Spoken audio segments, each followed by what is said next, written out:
when proteomics really came around, when we switched over from the non-targeted, unbiased, discovery-based proteomics workflow to more targeted one. And this was really like the breakthrough in proteomics. In the past, it's like everyone produces long lists of any kind of proteins they identified. And as you know, like you send a sample to your colleague, he also came up with a long list, but they were not identical. Both of them, they were not wrong. But what you can see over here, it was not reproducible.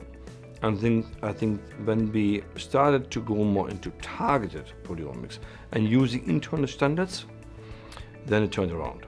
And then we could show that proteomics is really precise, not necessarily accurate, but precise. It's the very first step, it's the very most important step. That means like at that point, the other scientists said like, oh yeah, there is something what we can use. If it's precise, fine. Then it has value, otherwise not at all. If you do targeted proteomics, it requires more work.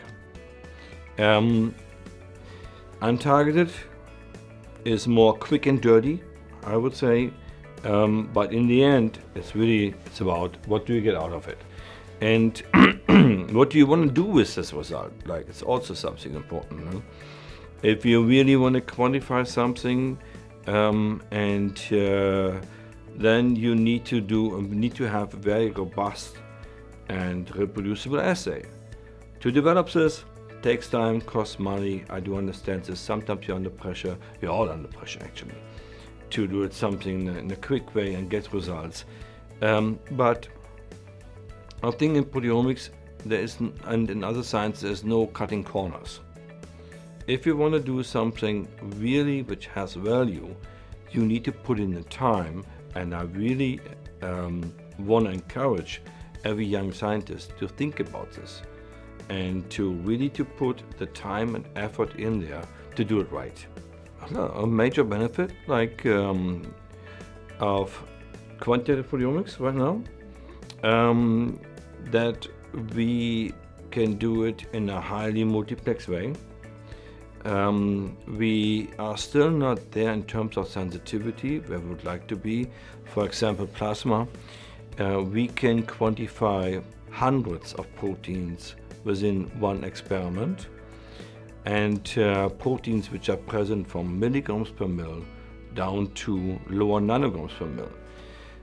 But in the sub-nanograms per mil, there is like really we want to go, and for that we don't have the sensitivity right now. On one hand, it's great that the mass spec companies, they coming out with new instruments, the pushing sensitivity is great.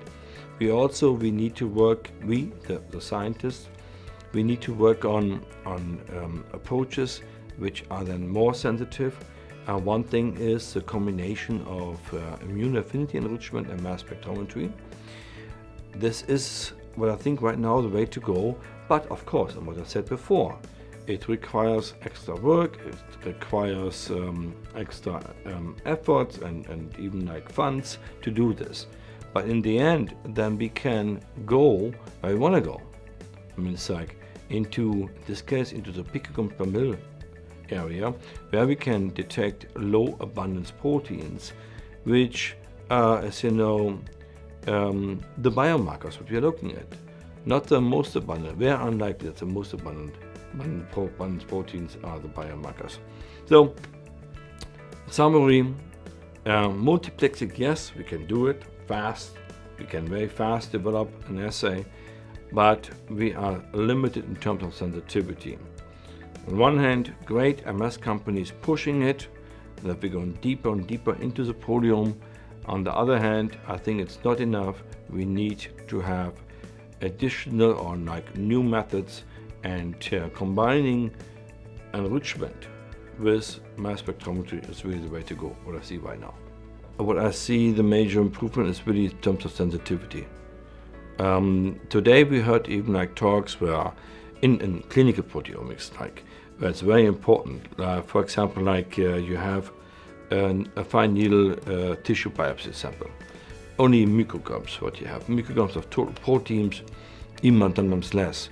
And if this is enough to identify and quantify proteins, hundreds of thousands of proteins out of this almost a few cells, that's a great improvement. The HUPO conference has turned himself into a must-go conference. It's the largest conference in terms of proteomics.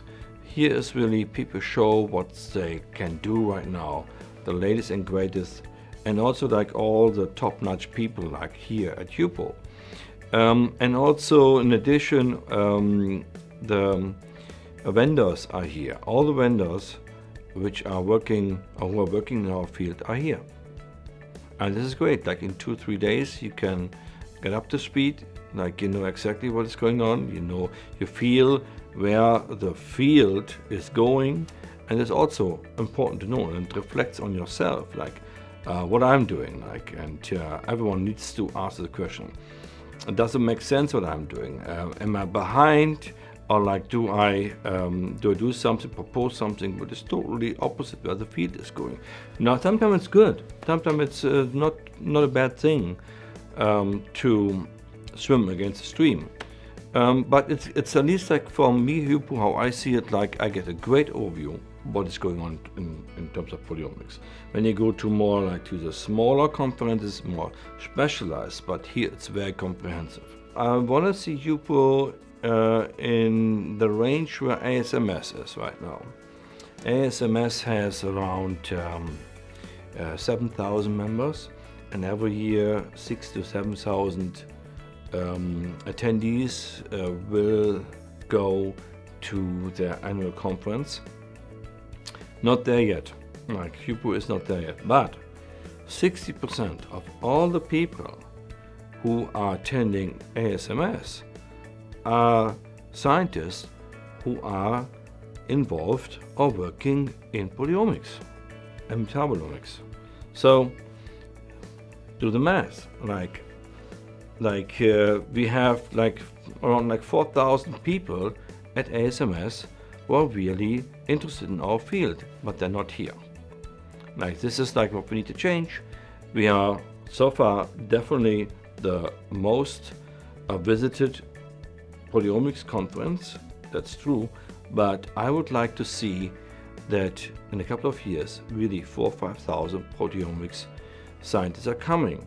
And not only that, I want to have here scientists and representatives from industry which are really benefit from proteomics. This is like, I want to see here more pharma, I want to see here more life science biology companies. I want to see here more scientists from other fields. I want to see here like clinicians. I want to see here clinical scientists. So like, let me see. I want to inform myself what proteomics can do, and what proteomics can do for my field. We don't have these people here right now, and we need to work on this. In Vancouver, for the very first time, we had a session for proteomics in pharma. And now slowly pharma is coming back. I know, it's a big thing. Proteomics is really important for pharma. It's being used, but they're not here yet. I want to have all these people here that say, come to us because of the same reasons, like proteomics is important for us, and HUPO World Congress is the most important conference in proteomics. I need to go. I need to go and inform myself, what can we do, where is the field right now, and eventually even like get connections, get into collaborative research with these proteomics scientists which are here. We are most of us, like these are like, we are applied scientists. Like yes, a lot of people like they are involved in technology development, but in the end, it's great if you have an analytical chemistry paper, fantastic, it's good. But if you develop something and no one is using it, it's not very For me, it's not very good. Like I'm not feeling satisfied about this. And having these people, having these end users, this is missing. This is what I would like to see. So one of our efforts from our marketing committee goes in this direction to get these people to the conference and actually get these people to be members at HUPO. I supported a proposal when we talked about this. The young scientists are not there. At least also not there at the HUPO Council. Right? Why they're not there? And my suggestion was to have what we have is diversity mandates. We should have 3 or 4 slots in there where always young scientists should be at the council. So what I don't want to have is that the HUPO is being an old boys club. We need to have the young scientists in there. And yesterday, we had a motion in the past. We had the policy that you need to have at least 10 years of experience to become a HUPO council member. This is gone. Now 0 years of experience, 10 years of experience to be employed or self-employed after your graduation. That's gone. We really want to have the young people on there, and I want to have an active part of the young people. They should push us. I think it's very important. Yeah, so my PhD topic was to find a binding site, a drug binding site in a protein, and as well to develop structural proteomics approaches. Yes, it influenced my life totally because I couldn't get a job based on my PhD. It was I graduated in '96, and people told me, "You are stupid. What are you doing? Analyzing proteins and peptides by mass spectrometry. You never will find a job." But I believed in it. When I started in '92 with my PhD, I thought it was a great idea. We were far away where we are right now. When we talk about analyzing phosphorylation sites, we bought peptides from Sigma in milligrams. We weren't dreaming at that time that we really can identify and quantify phosphorylation sites out of clinical samples. No, it wasn't. But I believed in it, and it changed my life because I didn't get a job. I had to go to the US and did my postdoc over there, and then all of a sudden proteomics came up, and here we go. So this is also what I can recommend to young scientists: go your way. Do not really never plan your career. Never plan, oh, this is hot, I need to go there. No, really do what you like to do, and really believe in it. Well, because if you believe in yourself, then you're really good.